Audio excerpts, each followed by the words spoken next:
जितने बेटे बेटियां कंपटीशन एग्जाम में बैठ रहे हैं, जितने बच्चे कंपटीशन एग्जाम की तैयारी कर रहे हैं, हमने पहले भी कथा में कहा उन बच्चों के लिए कि भरपूर मेहनत करो। जितनी मेहनत तुमने आज करी है इससे 4 गुनी ज्यादा मेहनत तुम करो। जितनी पढ़ाई आज कर रहे हो उससे ज्यादा पढ़ाई और करिए। भरपूर मेहनत करिए, परिश्रम करिए, पूर्ण कर्म करिए, रात दिन एक करो, विद्याध्ययन करो, खूब मेहनत करो। और कंपटीशन एग्जाम की तैयारी करने के बाद आप किसी एग्जाम में बैठने के लिए जा रहे हो तो 1 लोटा जल, उसमें थोड़ा सा लाल चंदन, उस जल के पात्र के मुख पर, कलश जो होता है ना, जल का पात्र जो होता है, उसका जो मुख होता है ऊपर, उसके मुख पर लाल चंदन लगा लीजिए और पुरुष मृगा ऋषि का नाम लेकर, पुरुष मृगा ऋषि का नाम लेकर लाल चंदन लगे हुए स्थान से ही बाबा देवादिदेव महादेव को अगर वो जल समर्पित करा जाए तो ऐसा कोई बेटा बेटी नहीं जो कंपटीशन एग्जाम में निकले नहीं।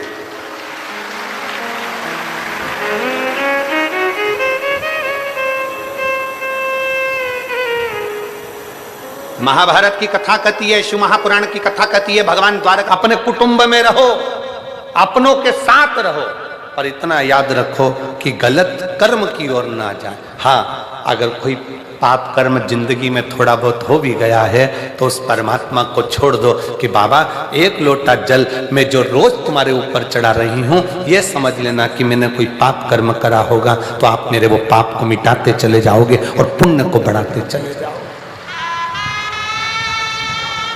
मेरा पाप कर्म समाप्त होते जाएगा, पुण्य कर्म बढ़ते जाएगा, बस इसी भाव से चले। एक पत्र अच्छा है, किसी को नहीं मालूम कब किसका कौन सा आखिरी पल हो, किसको मालूम।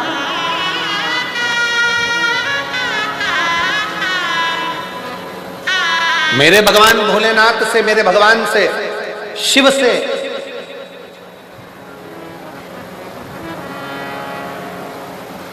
कभी जाना भगवान की शरणागति में तो उनसे कहना, बाबा बुढ़ापा देना पर बुढ़ापे में पलंग मत पकड़ा देना, बुढ़ापा देना तो हाथ में माला पकड़ा देना पर पलंग मत पकड़ा देना।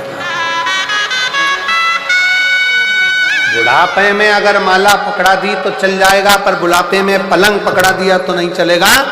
बुढ़ापे में अगर पलंग पकड़ा दिया तो ना मैं चल सकती ना फिर सकती, दूसरे के मोहताज होकर जिंदगी जीती हूँ। मेरे बाबा, मेरे शंभू, मेरे शंकर, अगर बुढ़ापा देना तो हाथ में माला पकड़ा देना पर पलंग मत पकड़ा। माला पकड़ाओगे तो एक दिन मैं तेरी शरण में चली जाऊंगी और मेरा जीवन स्वर्गमय हो जाएगा। अगर पलंग पकड़ा दिया तो ये स्वर्ग नहीं है, ये जीवन नरक है। जिनको पलंग पर पकड़ा हुआ देखते हो, पलंग पर तड़पता हुआ देखते हो, आईसीयू में पड़े हैं, वेंटिलेटर पर पड़े हैं, मौत भी, बड़ी बीमारियां शरीर में हो जाती है और वो मौत को मांगते हैं, भगवान अब तो उठा ले, भगवान अब तो उठा ले, और भगवान भी नहीं उठाता। जरा विचार करिएगा, भगवान से प्रार्थना करना कि बुढ़ापे में मुझे पलंग नहीं माला पकड़ाना, पलंग पकड़ाऊंगा, पकड़ाओगे तो मैं तेरे दरवाजे नहीं आ सकता, पर माला पकड़ाओगे तो ऐसी भटिंडा में कथा सुनता रहूंगा, तेरी भजन को करता, तेरी भक्ति को धारण करता रहूंगा, तेरे भजन को गाता रहूंगा, तेरा स्मरण करता रहूंगा। शिव कथा कर रही,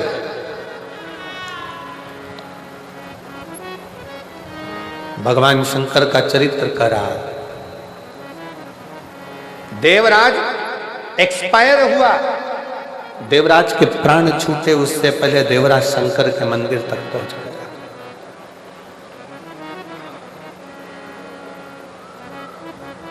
जाते रहो शिवालय तक,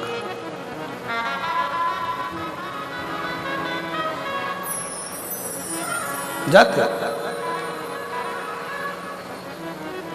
गुरु नानक देव जी ने एक बात अपनी बड़ी बहुत लग्नता से कही अपने जनमानस को गुरु नानक देव जी ने।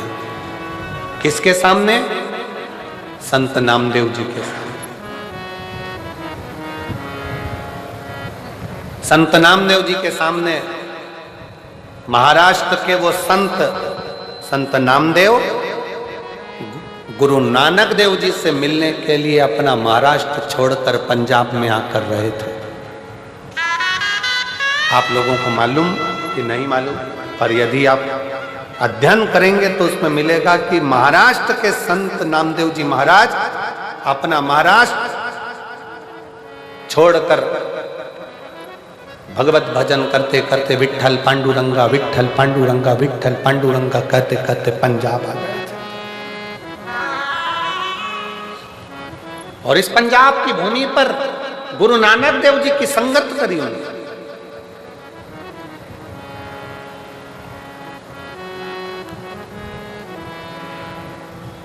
और गुरु नानक देव जी के पास में एक दिन संत नामदेव जी बैठे थे।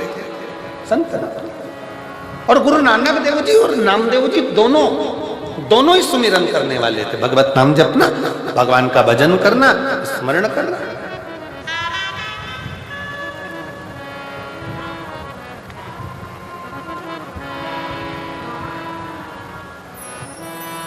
एक दिन गुरु नानक देव जी ने नामदेव जी से कहा, नामदेव,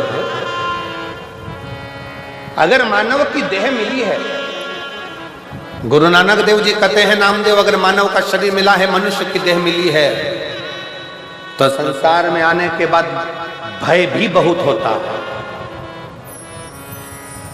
भय भी बहुत होता है कि पाप मिलेगा कि पुण्य मिलेगा।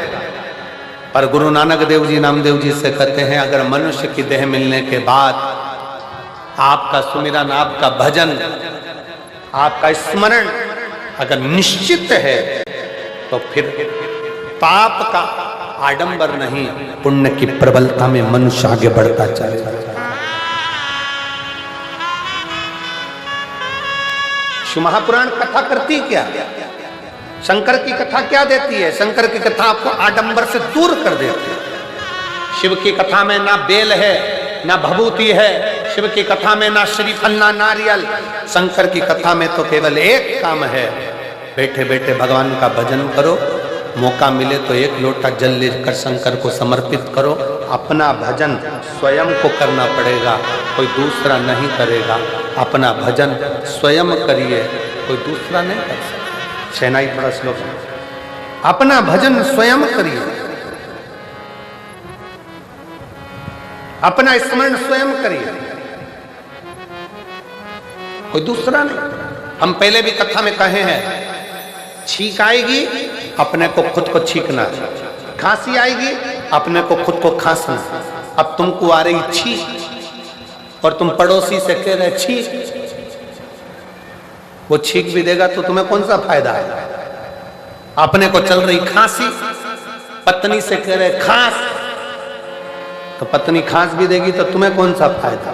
पेट दुख रहा तुम्हारा, दवाई खिला रहे बेटे को, तुम्हारा कौन सा फायदा? सिर तुम्हारा दुख रहा, टेबलेट तुम्हें खाना थी, खिला रहे पड़ोसी को, तुम्हारा कौन सा फायदा? शिव महापुराण की कथा गुरु नानक देव जी महाराज नामदेव जी से कहते हैं, अपने को पेट दुखा, अपने को दवाई खाना है, अपन ने पाप किया तो अपने को सुमिरन कर कर उसको धो डालना है, भजन कर कर समाप्त कर, कोई दूसरा नहीं करे।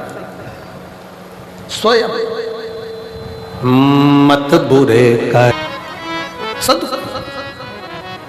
दवाई एक्सपायर हो उससे पहले खाओ, पानी की बोतल एक्सपायर हो उससे पहले पी लो, और शरीर एक्सपायर हो उससे पहले शिव नाम गा लो।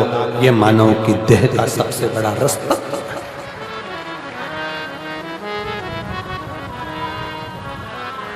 इसका प्रयोग करो।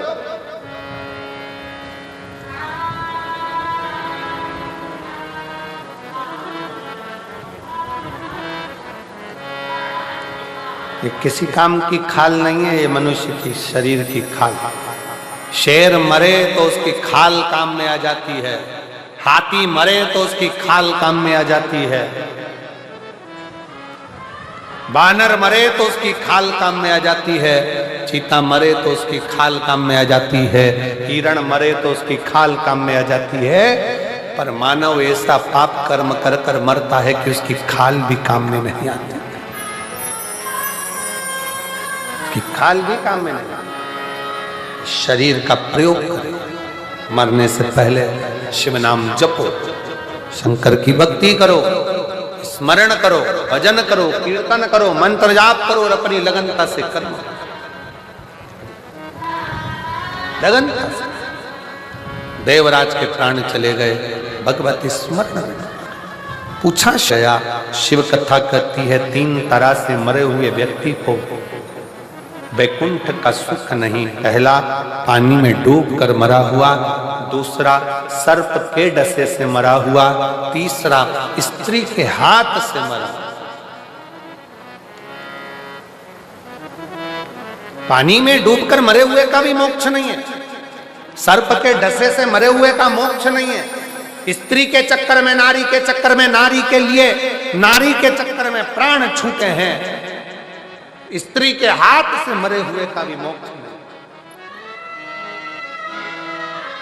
हम कई बार लड़कों से कहते हैं, नवयुवक बेटाओं से कहते हैं, कई बच्चे लोग कह देते हैं उसने मुझे धोखा दे दिया, मैं मर रहा हूं। काय को मर रहा है?